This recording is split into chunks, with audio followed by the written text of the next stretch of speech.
நம்ம சிவாங்கி சொல்கிற மாதிரி நல்லா உங்கள் டம்மி ஹாப்பி ஆகிற அளவுக்கு சாப்பிட்டாலும் ஏதாச்சும் ஸ்வீட்டாக சாப்பிட்ணுன்னு கிரேவிங்ஸ் வருதா? இது உங்கள் தப்பு இல்லைங்க. உங்கள் வயிறு உங்ககிட்ட தம்பி தம்பி நீங்கள் சாப்பிட்டது கொஞ்சம் சரியில்லைன்னு சொல்ல வருதுங்க. இதுக்கு காரணம் நீங்கள் சாப்பிட்டதில் புரோட்டீன் இல்லாமல் இருக்கலாம், இல்லை கம்மியாக இருக்கலாம். மற்ற நேரத்தில் நீங்கள் சாப்பிட்ற சுகர் அண்ட் ஸ்வீட் வந்து ஒரு ஹேபிட்னாலையும் உங்களோட டோப்பமைன் ஹிட்காக நீங்கள் சாப்பிட்றீங்க.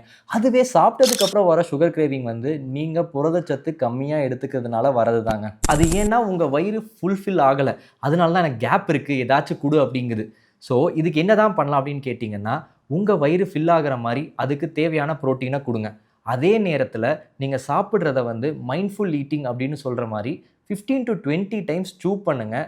அந்த டைமில் ரிலீஸ் ஆகிற என்சைம்ஸ் எல்லாமே உங்களுக்கு ஏர்லியாக ஒரு சட்டைட்டி, அதாவது உங்கள் பசியோட தன்மையை குறைச்சிரும். ப்ளஸ் உங்கள் வயிறும் ஃபுல்லான ஃபீலும் வருங்க.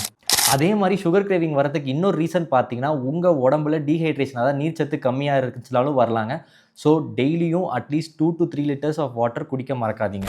உங்களோட வயிறு டம்மியை ஹாப்பியாக வச்சுக்கிறதுக்கு பேலன்ஸ்டாக சாப்பிடுங்க. அதே நேரத்தில் WHO ரெக்கமெண்ட் பண்ண மாதிரி 25 grams ஆஃப் சுகர் பர் டேக்குள்ளே எடுத்துக்கோங்க. அப்போ தான் உங்களுக்கு டயபெட்டிஸ் ரிஸ்க்கும் இருக்காதுங்க. அதே உங்களுக்கு டயபெட்டிஸ் இருந்துச்சுன்னா நோ சுகர் அப்படிங்கிறத மறக்காதீங்க. இந்த மாதிரி ஹெல்த் இன்ஃபோக்கு எல்லாத்துக்கும் ஹெல்த் ஈஸியாக ஃபாலோ பண்ண மறக்காதீங்க.